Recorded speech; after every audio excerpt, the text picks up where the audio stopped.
Guys, இந்த வீடியோவில் நம்ம எக்ஸசைஸ் 7 தான் பார்க்க போகிறோம். இங்கே என்ன கொடுத்துருக்காங்கன்னா, நம்மள டாக்ஸபிள் அமௌண்ட்டை வந்து கேல்குலேட் பண்ண சொல்கிறாங்க. அதுக்கான அலவன்ஸ்லாம் கொடுத்துருக்காங்களாம். சில்ட்ரன் எஜுகேஷன் அலவன்ஸ் வந்து 2 பேருக்கு 400 பர் மந்த். இயருக்குனா இன்டூ 12 பண்ணோன்னா 9600. நெக்ஸ்ட்டு ஹாஸ்டல் எக்ஸ்பெண்டிச்சர் அலவன்ஸ் வந்து 3 சில்ட்ரனுக்கு 800 பர் மந்த்.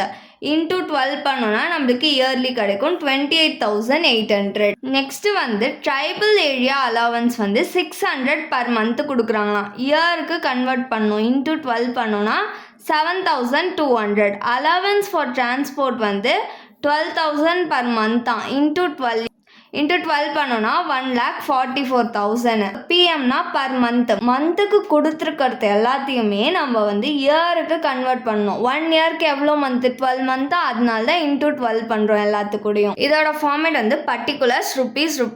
இதில் வந்து இயர் மென்ஷன் பண்ணலையா, அப்போ வந்து அசஸ்மெண்ட் இயருக்கு தான் நம்ம வந்து எவ்வளோ டாக்ஸபிள் இன்கம் அப்படின்றத கேல்குலேட் பண்ணணும். இந்த இயருக்கு வந்து எந்த ஒரு அலவன்ஸுமே கிடையாது. அதனால எல்லாத்தையுமே ஸ்ட்ரெயிட்டாக தான் போட போகிறோம். First children education allowance. இதுக்கு எவ்வளோ அமௌண்ட் கொடுத்துருக்காங்கன்னா 9,600. நெக்ஸ்ட்டு வந்து ஹாஸ்டல் எக்ஸ்பெண்டிச்சர் அலவன்ஸ். இதுக்கு எவ்வளோ அமௌண்ட் கொடுத்துருக்காங்கன்னா 28,800. நெக்ஸ்ட்டு வந்து ட்ரைபல் ஏரியா அலவன்ஸ். இதுக்கு எவ்வளோ அமௌண்ட் கொடுத்துருக்காங்கன்னா 7,200 rupees. நெக்ஸ்ட்டு வந்து அலவன்ஸ் ஃபார் டிரான்ஸ்போர்ட். இதுக்கு எவ்வளோ அமௌண்ட் கொடுத்துருக்காங்கன்னா 1,44,000.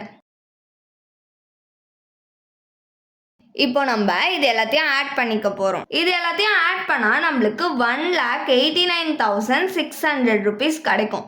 இதுதான் வந்து டாக்ஸபிள் இன்கம். தேங்க்ஸ் ஃபார் வாட்சிங்.